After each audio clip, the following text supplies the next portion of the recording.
Hi, I'm Kevin, And I'm Amanda. and we are serving up All that jam.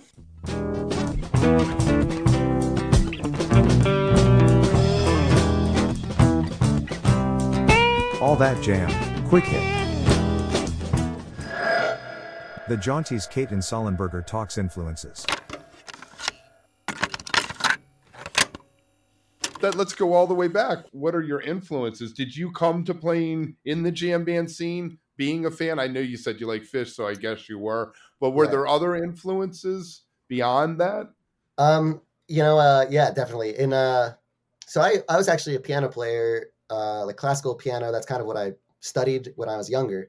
And then when I auditioned to Berkeley, I kind of like switched my gears towards guitar. And I was, big Deadhead, big Fish head, just loved all that stuff.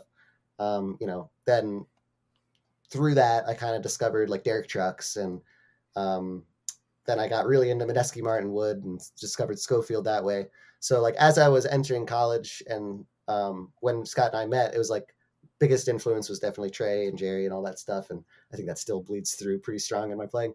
But I was also just getting into like the more advanced harmony stuff and changes and all that. And so once that started sinking in, it kind of makes you like not it just makes you look at what improvisation music can be, kind of thing. So in that regard, it really influenced me. And then I discovered this guy Wayne Krantz, this guitar player that just super unique. And I was lucky enough to get a lesson with him in school, and that really changed my view of what improvisation can be too. Like you hear the Dead, and it's like, okay, they're just going for it, and like sometimes it's amazing, and then sometimes it just doesn't quite work. And his thing was like, I want it to work all the time.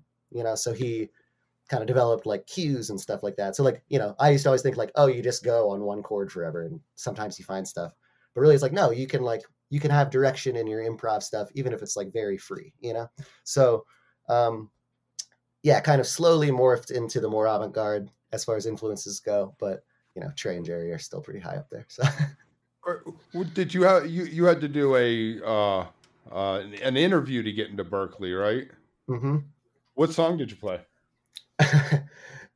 so I recorded a backing track, like I did all the tracks for China Cat Sunflower, like the solo section and the changes. Like so there's some weird counting in there, and there's some it's all Mixolydian, but I had to change what Mixolydian was, all that stuff. And the whole time I was like, as I was doing it, I was like, this can't be good. Like I realized like as soon as it started, I was like, wait a minute, crap. you know but then as soon as I stopped, the guy's like, great tone, and like great lines, and like I actually had the opportunity to meet Jerry Garcia and shake his hand, and I'll tell you the story when you come to Berkeley. I was like, oh, thank you. So Nice, I love it's, it. yeah, serendipitous for sure. It's like, whew, you know So perfect, so yeah. perfect. If you are enjoying All That Jam, please like and subscribe to our social media channels at All That Jam Pod on Twitter, Instagram, and Facebook, or visit our website, allthatjampod.com. Make sure to sign up for our email list and tune in every week for new episodes. Also, look for full interviews on our YouTube channel. And remember, stay beautiful, but don't stay underground too long.